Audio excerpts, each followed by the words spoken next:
Hugues la coiffe Ikote. Papa na Kerouan, éternel Kenaya. Kanda, Taba, Ikote. Sensi. Nganda Taba. Fene. Nganda Taba.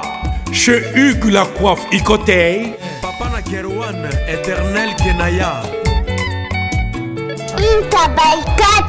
Au 174 avenue Aristide Briand, 93 320, les pavillons sous bois. À la petite porte à gauche, association Hugues Ikote.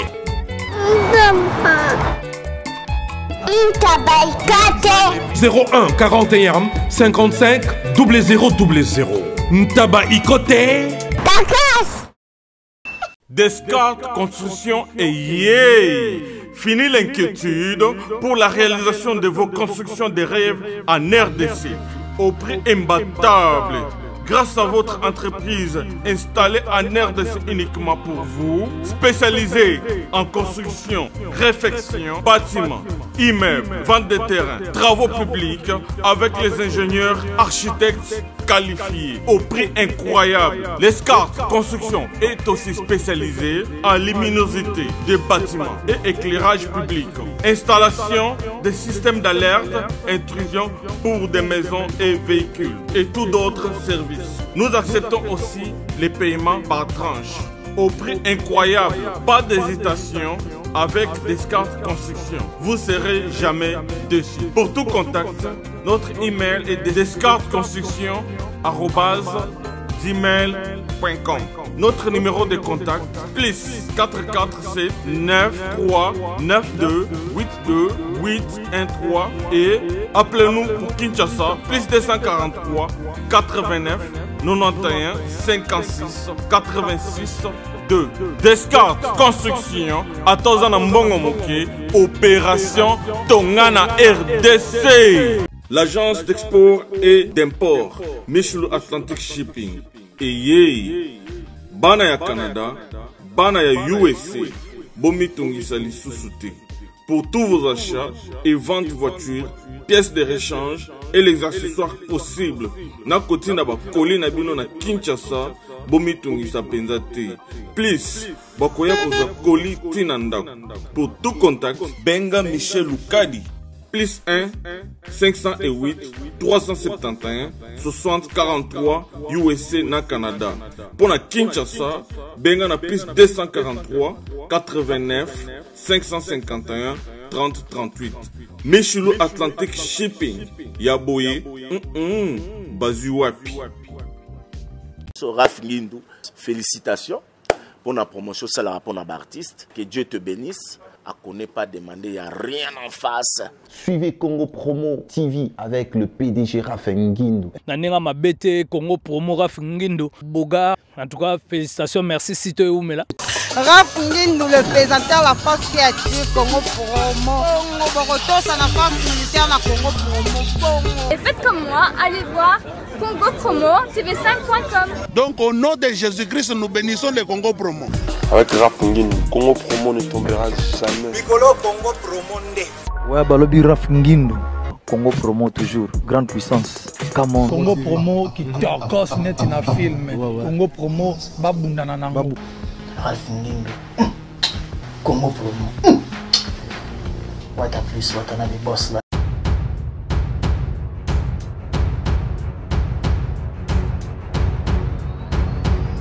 Bonjour, bonsoir, ça dépend de l'heure que vous nous suivez. Vous suivez votre émission Excellence, toujours présentée par votre humble serviteur, Scotty Kabalou, la justice de la presse. Dans cette émission, vous savez, nous faisons la promotion des excellents. Nous vous mettons vraiment à l'actualité de tout ce qui se passe. Dans cette émission, on reçoit aussi des hommes dédiés. Donc, notre invité d'aujourd'hui, c'est un pasteur, donc à l'écart dans pas mal des émissions, ma collègue Danga, toujours on a WW Congo Promo TV. Là, je vois directement, à tout seigneur, tout honneur, l'ingénieur Raf Ngindou. Donc, aujourd'hui, nous allons recevoir pasteur Edo Masebo. Pasteur Edo Masebo, donc ce n'est plus vraiment une figure à présenter dans cette chaîne Congo Promo. Lui, il est pasteur du ministère moins puissante de l'Éternel, qui est situé sur l'avenue Kananga numéro 6, commune de Makala, quartier Pindi. Quartier Pidi, donc avec le pasteur, nous allons essayer un peu de parler d'un thème qui est vraiment très important pour le peuple dédié. Le thème, c'est la raison de l'échec. La raison de l'échec. Pourquoi la raison de l'échec? C'est pas mal, c'est pas hasard qu'on a choisi ce thème, parce que ce thème va vraiment édifier la population dédiée. Directement, nous allons... Bonjour, pasteur Edo. Oh, bonjour, Ndeko Scotty. Naïbi qui est déjà bon, on a déjà la santé déjà bien, et nous vous remercions vraiment pour votre disponibilité d'abord par rapport à l'occupation, mais au Yambi Bisso d'abord, il y a Etonga d'abord, on vous dit vraiment merci. Ok, merci à vous aussi, surtout que Ndenge s'est disponibilisé à Koya, Botimusika Bokomi, vraiment, et c'est un peu à ma place dans la Kina Koma, Natika peut-être une semaine. Ok, pasteur, aujourd'hui nous allons parler d'un thème très important, la raison de l'échec. Pourquoi d'abord on a choisi ce thème? Premièrement, tout le monde qui vit à Batulelo, même les Bamboka, surtout même Bamboka, on a vu ça, on a échec. Il y a toujours des échecs constants, comme on dit. Les lots que nous écoutons même dans l'église, Bazoya, plus ba échoué, na ba échoué, bateau ba échoué, échec. Alors, tu es qu'on canisse bien, t'en as canisse habité. Et ça n'a raison mon co oiseau mais ma échec. Et on faut que ça va ensemble que échec inayo, et autres peut-être au rôle bon, peut-être les aboyés, mais ils ont quelque part. Chaque chose où il y a une vie, on a raison. Même réussite, ils ont raison. Pour la réussite, ils ont raison, moi je n'ai pas réussi. Peut-être là comme on boyé et on essaie de réussir. Échec peut-être on y a ka, ils ont peine raison dans ils ont même mango que non et même échec. Donc je crois c'est ça notre point peine qui était faut édifier peuple de Dieu. Parce que dans la Bible Nathalie ils ont mutu moko ba bengi Jabet. Jabet avant d'aki Bible lobby que Azaki plus considéré que ses frères. Alors sa mère lui donna le nom de Jabet, disant que je l'ai enfanté avec douleur. Mais quand Jabet grandissait, la première chose, malgré la considération, mais Abanego vivait toujours échec. Abanego vivait toujours malheur. C'est pour cela la Bible dit que Jabet invoqua le Dieu d'Israël en disant, Seigneur, premièrement, si tu me bénis, si tu élargis l'espace de ma tente, et si ta main est avec moi, encore quatrième, si tu me préserves de malheur, afin que je ne sois pas, et si tu me préserves de souffrance, afin que je ne sois pas dans le malheur, la Bible dit, l'Éternel exauça Jabet. Qui veut dire, et l'okomoko et yaki, à coller, a eu prise de conscience. Parce que pour comprendre ma cambo, il y a un truc qu'on réveille, tu vas prise de conscience. D'où vient ton échec? C'est ça la raison, d'où vient ton échec? Et si Kanini Yango Ezouta, Jabet a compris que le nom où on a hérité, et ça combo moko, et ça mélanganini, échec. Parce que maman n'a pas un combo, il y a douleur. C'est que vinanga na botami na douleur et puis na zokola na douleur. Aye siko ay ko renoncer ne lo kona bi non.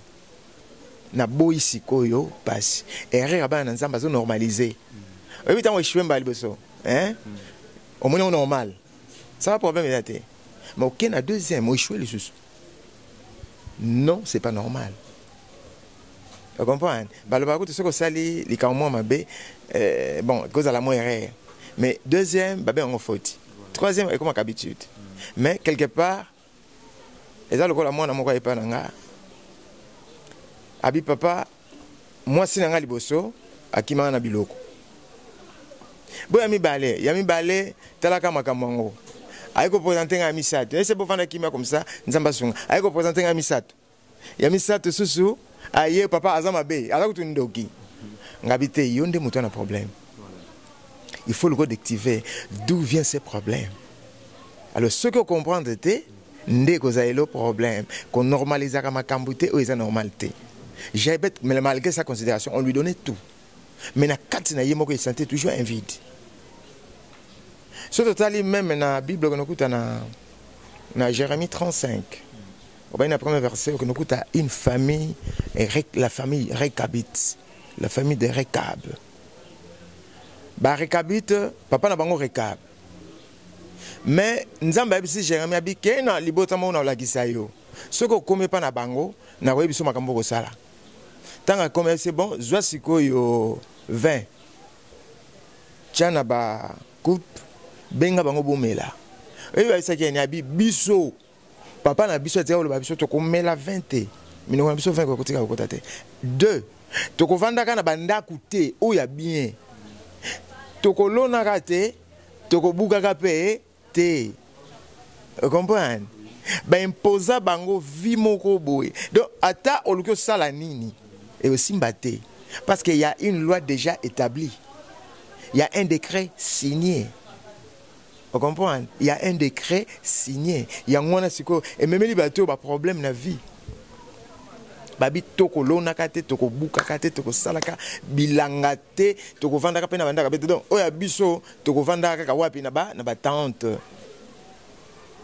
Papa ba imposer yo. Hein, je connais encore un vieux moto au Bakoli Sabisomi na quartier na biso pour na ko epemi na quartier. A Simba Kambongo mais papa bango atika ke faut vana nda kwanga. Vous comprenez? Est-ce que fait au Simba? Ministre ni à l'autre côté. Vous comprenez? Donc quand ça ne tient pas, cherchez à comprendre pourquoi ça ne tient pas. Échec yo utiwa wapi. Vous comprenez? Premièrement, échec et où tu as un et là, elle bosse et même échec. Et ça, paresse. Paresse. N'a qu'au mais la mingi, pas incapacité à qu'au mais la présence ensemble. C'est le premier échec. Et là, on a un échec qui n'a pas ensemble. Là, si nous comprenons les raisons majeures, il y a l'échec. Première raison majeure, il y a échec. Première raison. Vous comprenez? Incapacité.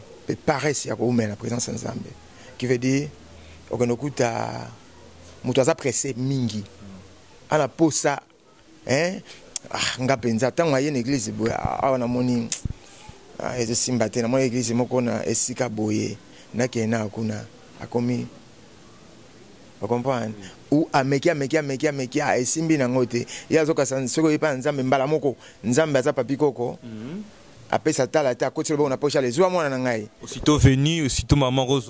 C'est ça le problème des enfants de Dieu maintenant place échec les autres sous ba lingi pena ko demeurer té peut ko oumela té bazan la patience té peut bazan la maîtrise té. Vous comprenez? La Bible dit si vous demeurez en moi, la première chose demeurez vandananu. Ce que vandi nde salanine vandi ça c'est comme le banzambe katina yo à cela aux en facilité salanine. Nzambe au fur et à mesure, yo persévérer dans la présence de Nzambe baza ingraté. Nzambe suka et puis mukola ko visiter yo et ko zanango simple. Nzambe so bien visiter ndeko a esili. Akola ko pété, o so ka visiter pouf, o zuipé. Vipe avancé.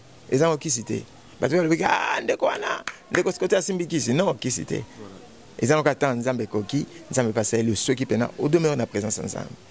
Vous comprenez? Donc, demeurer premièrement. Après quoi? Pas même tant le problème était les macas. Ce que dans la présence ensemble, même monde était au rechassant. Et tout ça peut constamment rebouer. Et comme la biso bandimio baza bandimio baza na ba église mingi. Au moment on a ndako madon moi na tamu tout passe à ta fièvre à pamba. Au sentir maman à l'église, mais il est dans les capacités de faire une prière. Donc, il faut bien avoir un pasteur même à 1 heure du temps. Non. Bon, premièrement, même dans la pandémie, Bible lobby, voici les miracles qui accompagnent ceux qui ont cru à mon nom. Ils chasseront les démons, ils imposeront les mains aux malades et les malades seront guéris. Au lotindo tono l'amour qui passe, dans lotindo tono tête l'amour qui a bondé là. Et c'est ça le problème maintenant. Batonami ko fanda pendant na maloba nzambete, balingi ko comprendre nzambete, balingi ko vendre nzambe na vie na bangote, baza toujours ko dépendre na ba pasteur. Moi je suis pasteur mais ça batouké, mututa za na poche nga. N'enseigner aux paroles de Dieu, pratiquer la parole de Dieu. La mise en pratique de la parole et on aime te payer sa victoire na vie à mutu. Vous comprenez? Au tchema beaucoup, moi nous azobé la bonde là ici. Vous comprenez? Na la sabana ba nzambe technique. Moi je suis la belle place azobé la boye, lobaka ka boye, bonde la parce que ozana makoki nyos. Vous comprenez? Alors, deuxième raison ezalaka mingi, c'est parce que nous sommes nés dans le bas de Kamboa Rekab. Au bout de la famille ni. Peut-être dans la famille on a baloba ke bo ekotika la kosimba te ndenge ba rekabito. Tu sais qu'il y a des gens qui souffrent de ce côté. Il y a des gens qui souffrent. Donc des gens qui sont nés sous la malédiction, sous des mauvaises paroles. Oui, sous la malédiction. Le col a monté à botami balobi ke douleur. D'autant à botami na douleur, ba imposer na loi ya douleur. Ba pese combo ya douleur. Même ce combo soit pesa bien te. Vous comprenez? Tu sais, moi je suis né d'une famille albango, je suis né d'une famille maudite. Une famille où la malédiction est ganga kanango ce qui n'a formé ni de beaucoup réussite na vie. Eko simbate. Parce que banganga koko nanga koko abuti papa nganga koko abuti papa nanga nganga abuti mama nanga nganga et puis tant tozo botama au senti que basukola kona ba mai mombo ba chabiloko vous comprenez singa moko ba kotisa ba koti ba moko bouyer ba kangi on a luketo. Là il faut rappeler déjà dans les téléspectateurs tout bon na biso c'est vraiment le témoignage. Il y a pasteur Yemo Kwazo Bete Labino. Donc balatio singana et puis tant aux okola. Donc peut-être à partir à âge aux onguluma n'était pas kutu nanga no sama na azuyo a tombolio a tikiona no. Mi parlait déjà bimi eza libanda na misu nanga na zo mona ngo. Et troisième pe kolika ninga lo baki troisième colis déjà. Ngane libanga. Ona yawa te. Na yesi zibe service. Na zwakata 37 colis awa na zibe service na mbala moko. 37. Oh, ngaku na banga kina esi mona chaka 3. Ah bon? Yiba yango na kiserie na bango ya musala. Basa pena Brazzaville. Mwana lobaki nanga pe na Angola bazali. Bazali na Angola, bazali na Brazzaville. C'est que to benga bango monde entier. Ukanseri ukola mundele. Na moni yango. Acha mundele te. Azakia. Yo mutuza na France. Précisément ezala na Paris. Ezala na Rennes. Ezala na Lyon. Ezala sikanine. Soko uza na Colline yo. Kunyo kwa maneyote. Ba numéro na biso yango wana benga na yo. Zibe service aku livrer yo carton. Pe ko retirer yemuku akuya kuzwa yango. Pe akuya wana Kisasa. Kaka Kisasa te ya Maniata. Makalu. Na Point Noir, na Brazzaville, na Angola, na Kinshasa, place à Robunga, ezate. Hugues la coiffe Ikote. Et enfin, je suis arrivé. Salon Hugues la coiffe Ikote. Non seulement c'est un salon de coiffure, mais aussi une machine de transformation des hommes et femmes. Regardez-moi comment je suis. Vilain. Mais attendez, 2 minutes. Bogart. Vous allez voir.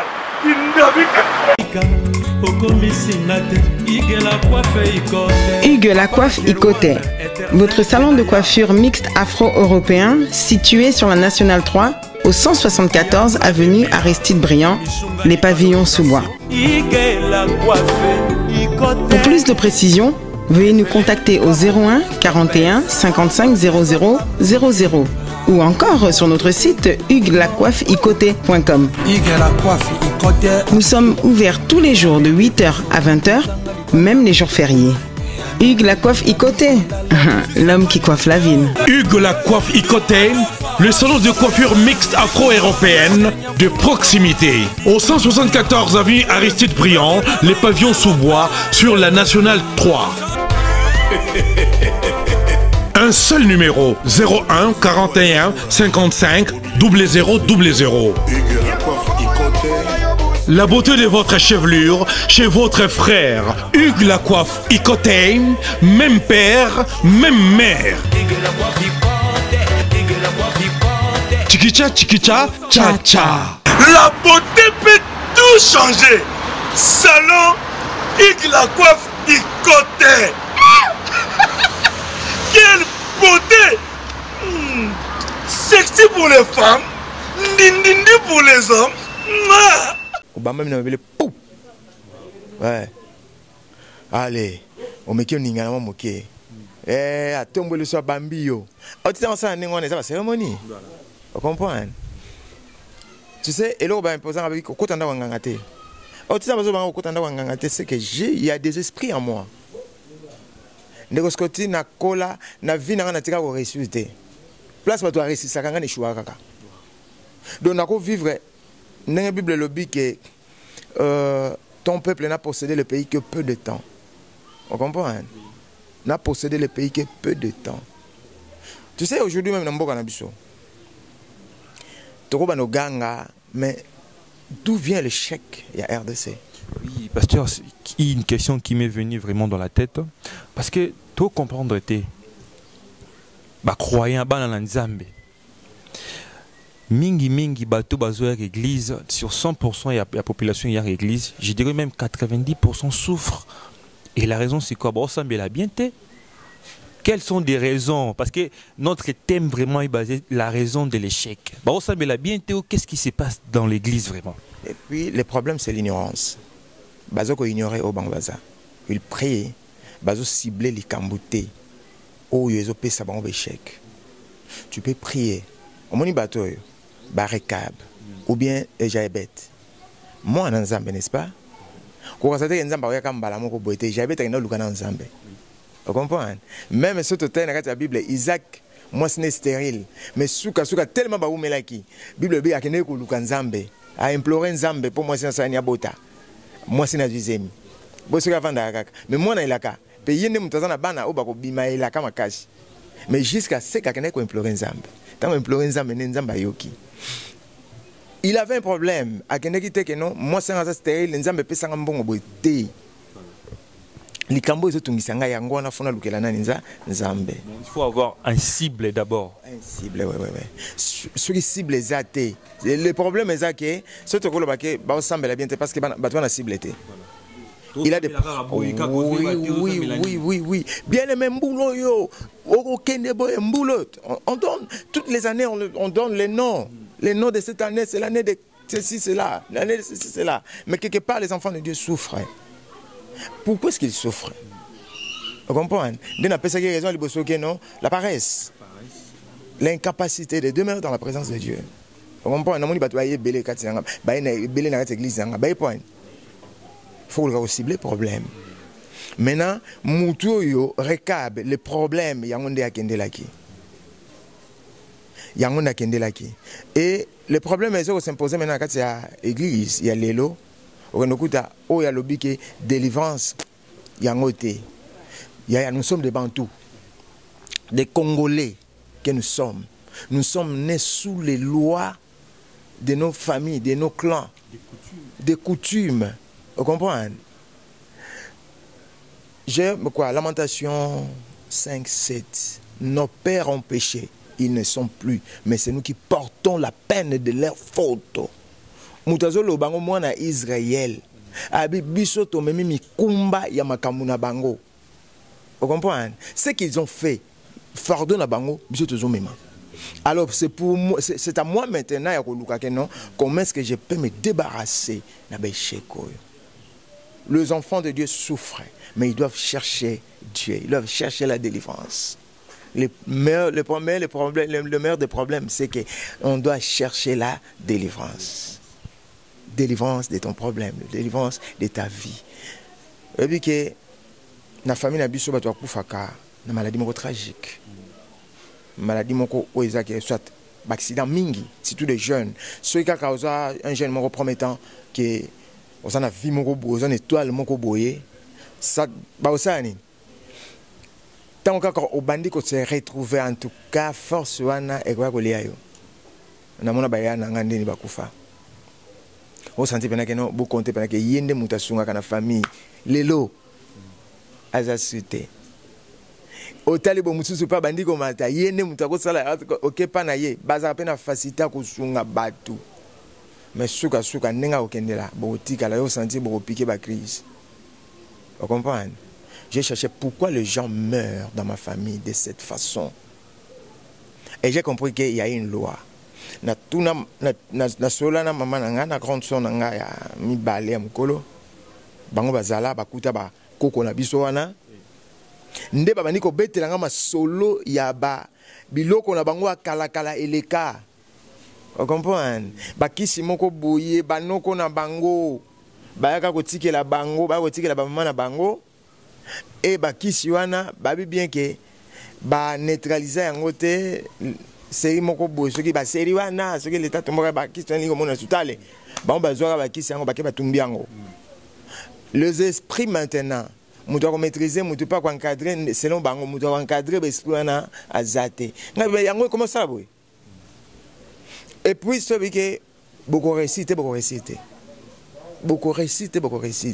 Alors je me suis maintenant à recherche en Zambie. Est-ce que d'abord, pasteur, c'était facile? Toi qui es né dans une famille où Bobotami sous la loi, il y a malédiction, est-ce qu'il y a qui est facile pour y Banzami? Parce qu'aujourd'hui, vraiment, il faut le dire, tu es un homme de Dieu. Oui, bon, premièrement, Nzambende Moutou, Nagana Olukanzambete, Mendamenda Lukangaye. Dieu me connaissait. Tanga zwinga nde na yebaka pété je priais na sengaliwa bon ma misi mana te vie si mana te na famille bato kufanga mais aujourd'hui c'est pourquoi je prie ngana na zana capacité na ko bengelo mutu moko akoyebisoke na sala 21 jours na liaka te na mela maite impossible na kata mangenge bato yo to matana bango mana ba 2007 ba yebi tant wana et en février le cola Paul David Olangi a ébi Balin deuxième né à Maman Langue tozana ye amona ndena bukana bato kan sake no kufa ngabi na kena ko s'isoler côté na ngamoko polémique. Oh j'ai cherché Dieu pourquoi vinanga ezo simba te pourquoi makambo nanga ezo ko échouer kaka. Or, c'était la force de la sorte. C'est la base, c'est la sorcellerie. Parce que quand on dit ancêtre, la base, c'est la sorcellerie. Tu sais la sorcellerie de Vanango? La première chose, c'est désorienter. Désorienter. Parce que la Bible dit, le voleur ne vient que pour dérober, égorger et détruire. C'est ça la force de la sorcellerie. Les lois, comme ma famille, ma famille a détruite. Ba famille biso on okuta bato kufa makambo simba kate makambo kina liboso te nazana ndeko moko azana poto ana Canada papa Alphonse abike azoka no tanga na Russie azubo ça que tanga na Russie mais maman na bango abi zoa quelques ba pièces série bango ba makuta so makuta tena poche à tout moment oyo bano nzoka maman na bango semé point de contrôle moko ya makasi abinanga au moins c'est chaque jour qu'il se mouille, c'est chaque jour et puis force tant on dit bonde là abinanga pasteur nazomo neti na okufa nanga kaka boye et on a commencé à prier papa na ko zo délivrance mutu moko vandi autour de la famille vendue au diable. Comme ma famille, c'est une famille vendue au diable. Et comme je suis dans la famille, je suis le père spirituel dans la famille. Dans la première famille, père c'est l'Anzambe, puis na ramené bana bande konanga na présence Nzambe mingi. Lelo, il se retrouve. Vous comprenez? Na bondelinga famille faut changer en combo. Et puis comme famille na biso, ba pesa en combo. Donc signification est mboma mungwa. Wow. Mboma mungwa. Ba le mboma mungwa et tout la raté na zando.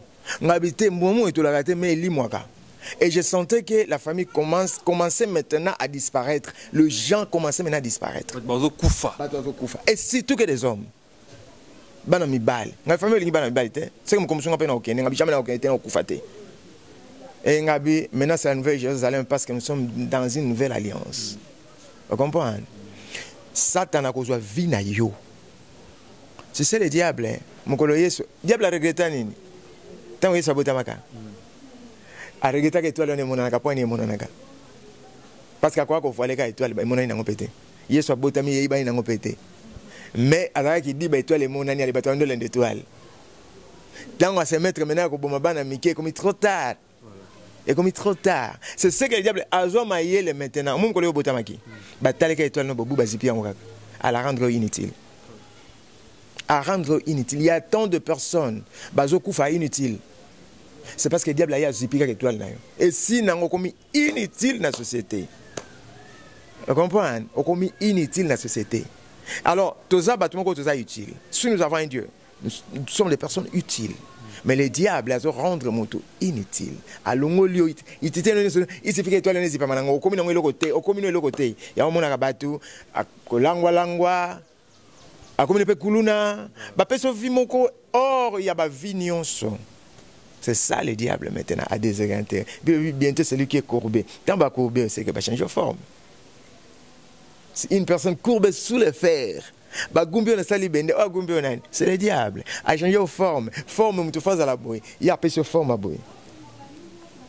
Pasteur, parce que vous parlez déjà de la délivrance, un passage plutôt dans la Bible, où nous avons on parle de miracle déjà dans la délivrance. Est-ce que la délivrance au pays à la raquette, et puis Nyoka Bimi et Loromore Bimi Nanzoto, vous croyez dans de ces genres de miracles ou bien yo pour ça la miracle à Bongo? Bon, et le côté spirituel et spirituel, c'est le surnaturel. Vous comprenez? Le problème de la délivrance, c'est le problème surnaturel. Bon, comme on a mutasanzi, on a bisanza, mais on a ligordoté. Bon, en réalité, je ne peux pas dire que ce qui n'est mais c'est un problème. Peut-être ils ont créé encore ma cambomoko na kati la société, c'est une kati église, les lots. Bon, je ne sais pas comment est-ce qu'ils font ça dans mon côté, dans mon cas, qui a problème, qui a maladie, qui a blocage, au bon délit, blocage est au bon délit, maladie est au bon délit, infirmité qui nango et mutation qui est normale. Mais quand le baquet peut-être le bimi. Bon, la Bible, dans mon peut-être n'est pas le que qui Saul, Paul, Michou, tant que mon a Bible que comme des écailles, le but est des écailles, mais comme des écailles, parce que personne n'avait vu ça. Il y a moi comme on a senti le quoi la écaille ça ni et quoi ils ont longwa. Parce que les yanzapam parce que vendent, parce que tant le bimi physique, c'est que banda yo vendre quelque part, puis banda ça musalamo boy. Vous comprenez? J'ai été ngolo avant na kata nzoto abimi pouf. Azo vivre, il vivait comment? Parce que quand vivre na kata nzoto, li yanzi ceux qui a côté, à cause zipa possibilité, mais à côté peut-être moi mon connaît pour et puis c'est en respiration à vivre, donc il vit et puis à kobando lia si konde o yanzoto na yo yango kobando faire vivre yé pour yaka monene ouais nenti batu mso akota bankusu na nzoto akoti kusu na mona akoti kusu bo bimisi bena bon kusu mais ba penaka. Alors, comment ça fait que l'on que nous vendons tout c'est grave. Non. Bon, vraiment, en réalité, je ne crois pas ça. Moi, je crois à la Bible, à ce que la Bible est, aux Bibles mais à ces choses, moi, je ne crois pas. Oui, moi, Pasteur Edo ne croit pas à ce genre de miracle, parce qu'on a parlé de l'échec, on a parlé de la délivrance. S'il faut redonner l'espoir à la population, au peuple de Dieu, traverser même makambo donc famille ils ont problème échec péché donc s'il faut redonner quelque chose l'espoir à ces populations s'il faut même faire une prière pour tout bon en abisso pour tobik sasukara milimu ya bana nzambe en Jésus-Christ c'est facile. La Bible dit ce que nous prêchons c'est la parole de la foi. La parole de la foi, elle est prête de toi, dans ta bouche et dans ton cœur. Si tu crois au Seigneur Jésus-Christ, Si tu confesses le Seigneur Jésus-Christ, et si tu crois dans ton cœur que Dieu l'a resté des morts, tu seras sauvé. Premièrement, il faut croire en Jésus et croire que c'est possible que vie oyo ici là. Et tu cherches la délivrance, c'est facile. Tu sunga ba te belé, ba te bengaka, na le kambalana Congo Promo TV. S'il faut redonner encore votre numéro. Ah, mon numéro c'est plus 243 89 80 67 925. Na ozwa na WhatsApp. Plus 243 89 80 67 925. Donc wana nde numéro nanga. Et lo waliboso ko banga te problème ozomona. La solution c'est Jésus. C'est facile. En Christ c'est facile. C'est possible aussi. La Bible dit, si vous avez de la foi comme un grain de sénévé, vous direz à cette montagne, ôte-toi de là. Elle vous obéirait et rien ne vous serait impossible. Vous comprenez? Rien ne vous serait impossible. Le problème que tu parcours maintenant, le problème que tu vis, le problème dans le moment où c'est facile. Dans mon bateau, ngaya na sala au moins 10 ans na poto. Azwaka mukandate. Azwaka mukandate mo comme ça bisenga bibo. Na la mugeli kamuna osiko to lukanzambe. Na ebisie ba problème, na ebisie makambo. Ya. Ozo senti que ba malédiction sur ce outil, o ezo pesa biso passer outil quelque part. Je connais une famille. Maman la bango dans le système ya kono yibaka biloko batu. Ko yibaka ba soso batu. Ko yibaka ba fufa batu, ko yibaka biloko batu. Et mon colonel ça la prière pour na mutu na sengabi na moni mutu moko a telemi azo buka lokola soso pa et puis azo loba. Quel problème juste mutu na senga vandi sui abi. Tant na zaka mona muke maman na biso. Musana ba soso so koti na ndako na biso a bloqué a bomi tu n'as que vivre bongo. Et je me suis dit ngabeza pa bezaka na mboka. Anayi ba pa fufa batu. Manyoka batu ngabilelo malédiction mususu part ya kindo ya famille les autres à quelque part et mususu papa na sali ka moko bemende ko ni maman na ba sali ka moko boy o lelo ezo nyoko la bino ezo boma et mususu makamususu vivre o le baken noko et mususu noko te o noko na ndoki parce que c'est nga boy eza na ngoyete.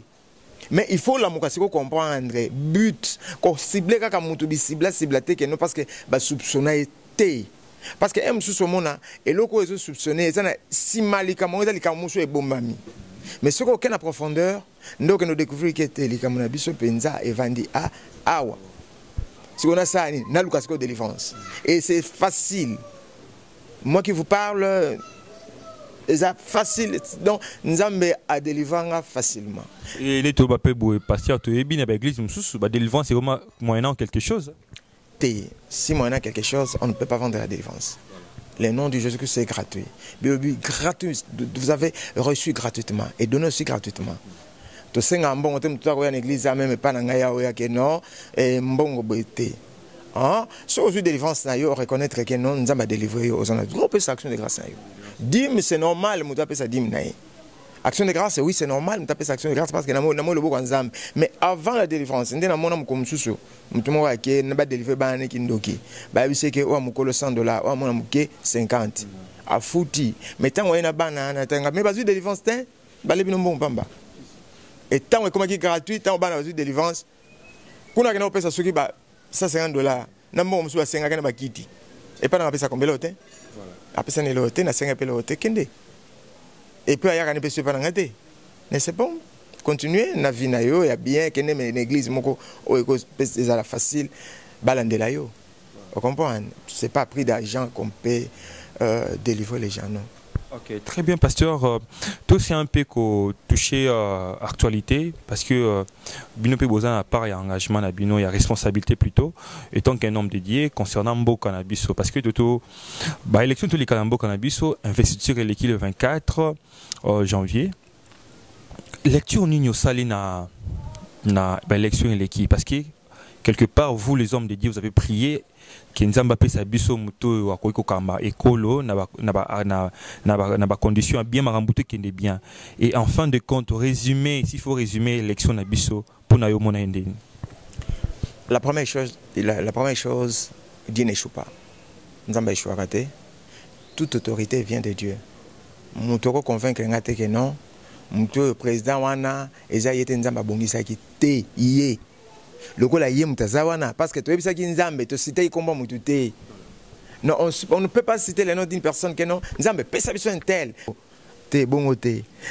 Banda kala avant même l'élection oyo eya toyebaki déjà que l'élection ekozala oyo azawa nazaka na demanda akolongwa mais nzambe ezana mutu musu akoya pesa biso oyo akokine sika wana pe akoki komema mboka oyo et surtout premièrement oyo biso tosambelaka to tosambelaki que église souffrir te parce que mutu moko akoki koya bobu abani nyoko l'église intérêt na biso nano oyo biso ina na posa intérêt ya nzambe nano. On comprend tant nzambe amoni intérêt na ina kati a ko se manifester puissamment peuple ba ko vivre le bon nzambe. On comprend mais ce qui nzambe a un intérêt c'est que peuple a souffrir. Pendant que le nzambe peuple ba za délivrer to vieux le bon na yo to mona boye mais ce qui nzambe a ko se retrouver na kati ya obiso to senga. Yeba ke et que ça passe mais to senga ki que Seigneur donne-nous une personne. La Bible de donne-nous aujourd'hui notre pain quotidien. Vous comprenez? Pesa biso lelo, li pa we koki pour natina na biso tolia. Donc pesa biso mutu akoki pour akamba biso et puis que l'église ne souffre pas de peur que kanda ne s'enflamme pas contre mbokoyo. Oui, Zaka Vandi na mutu alobake s'il faut même me signer un pacte avec le diable, je le ferai. Alors qu'il a signé le pacte avec le diable, c'est ce qui a amené le chèque total na kata mboka na biso. Vous comprenez? C'est ça la raison de l'échec maintenant toujours le belake même dans Mboka. La raison de l'échec parce que Mboka a déjà vendu na Satan. On a signé pacte Satan à côté na yo joie contrôle. Maintenant, Nzamba peut sa position malamu. Parce que même moi à Longwe, à Nyoko l'église té. Vous comprenez? Oui, à Nyoko l'église té. Ah ben même ko soutenir paix malgré que talaka makambo ndenge zalaka. Mais en tout cas la personne où elle est en place pour nga na lobi ke o nga na senga kinzambe ye wana na lobi ke pesanga mutu oyo mais na moni nzambe pesanga mutu akoki apeche mutu place wana c'est que yene mutu akoki pour ça lobi ke yete ou bien nzambe pesanga mutu mususu oh c'est que nzambe échoué parce que c'est Dieu qui a échoué peut-être. Est-ce que Dieu peut échouer? Mutu ko fait échouer nzambe ozana pe mamo ko ndeko skoti c'est nzambe abike alongolo wango na minute yoyo ya kaka na minute poup pa ebisinga ko sambela te na lobi akufa bakunda ye. Vous comprenez? Donc nzambaza lokola ngai mutu takanisaka lokola ngate. Bible lobi vos voix ne sont pas mes voix et vos pensées ne sont pas mes pensées. Dieu pense autrement que ngai mutu parce que ngai kuna charnel. Vous comprenez? Na ko tana penser nzambe sona comme spirituel. Donc quand on a la spiritualité maintenant pense en Nzambe c'est qu'il faut raisonner Nzambe zo kanisa siko ndenge ni vous comprenez alors Nzambe communiquer penser na mais gloire à Dieu pour nga na souhaiter peut-être que oyaye et bon ba premier ministre ba ministre ba nani tozo bonde la Nzambe que Nzambe siko pesa biso bato baza capable kamba gouvernement kamba o ba ko nyoko la sous président parce que le besoin nyoko la président asali boy akeko inaugurer nzela na pe silité makambe simbité mbongo pe liami ekei. Il faut dire que m'dé tourner goûtou émission. Nous aimerions donc Nzamba Sala Pena un gouvernement responsable et bateau un souci peine à la population parce que ton le baboué peut-être ngandi tourner émission les lona pasteur edo on a beaucoup souffert poto comme awa.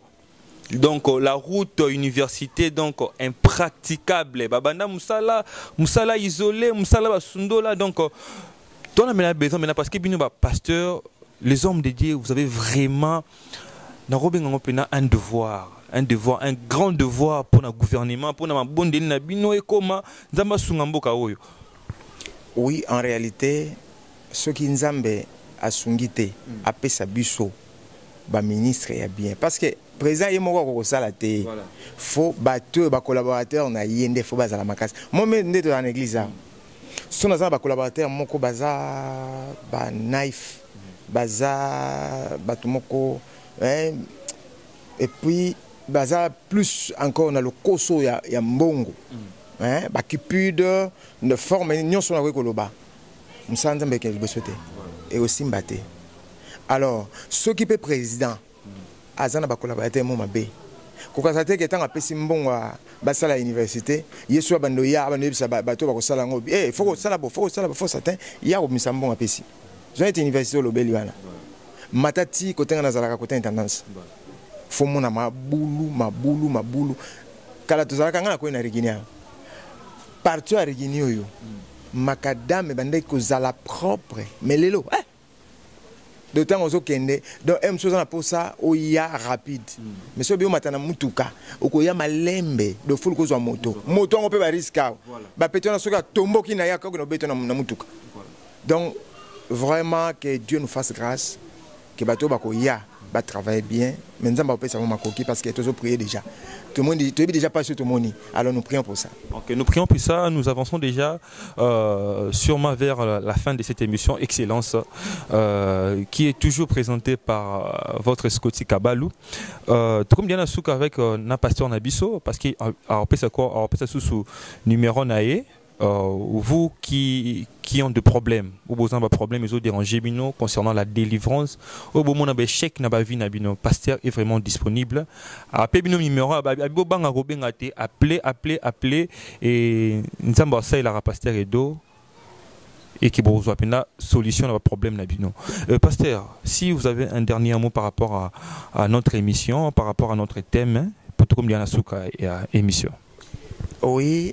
Dernier mot nanga nakolo baboke échec ezelo mabe dena bike e utaka na kindoki parce que nyonso monde à ténèbres nyonso bien en sorcellerie yango ne mutu et ça la kabato mabe mais Bible lobby les ténèbres ne régnent pas toujours sur la terre à des angoisses donc la lumière est là Jésus-Christ est là Jésus-Christ est réel azana makokia ko sala nyonso ngamoko na exemple bato belé o ba moni lobo kwa nzambe lelo nana papa Thomas plus de 3 ans au moins avant da à télématé maladie mo ba tchakati na ye ya bienté mais suka tellement tant la que c'est la sorcellerie to bondeli nzambe délivrer bazé belé ba gens quinois donc baza et belé ba papa Alphonse na Canada. Donc, au senti que Moutazo lela, zo likambazo lela que passe les qui juste nana poto mais je souffre. Na senga bino. Nga no ka sakala na poto ta souffrate. Mais force qui ndokeza ezana limite te, ezana frontière te, ba déborder partout. Ba ko salo mabe bisika ni sozali. Ya mutu musongo na zo lota ki azaka na kisha sawa. Mais c'est fort possible de délivrance na yo, au vivre vie na yo normal. Makambo satana kanga na vie na yo a voilà ni ça renda inutile. C'est facile avec Jésus-Christ, ça sera utile. Je crois que c'est ça. Ok, pasteur, s'il faut rappeler votre numéro. Ouais, mon numéro c'est 00 243 ou plus 243 89 80 67 925. Vraiment, na WhatsApp ozwanga, Facebook za obetikaka Edo Joseph Mastebo ozwinga mbala moko. Ok, pasteur apprécie déjà donc coordonner tout Nebrozoye. Dans cette émission Excellence, on a réussi pour vous donc pasteur Edo Masebo du ministère La Main Puissante de l'Éternel. L'église est située sur l'avenue Kananga numéro 6 dans la commune de Makala, quartier Fidi. Donc vous qui ont des problèmes, n'hésitez même pas, appelez le pasteur, il est là à votre disponibilité. Donc quant à nous, on dit merci à tous les gens qui nous soutiennent. Donc là, je vois directement Linda Pedro à Brésil, Jordan Kamunga à Brésil, sans oublier aussi Mimi Kaembe, Pablo Kaembe, Kadiston Kitoko Kaembe et Brésil et Dallas. Bon, à tout à Dallas, donc on est ensemble. Toujours dans une émission de Excellence, dont on ne vous a jamais déçu. Et donc on vous dit merci pour cette attention qui était vraiment soutenue et à la prochaine.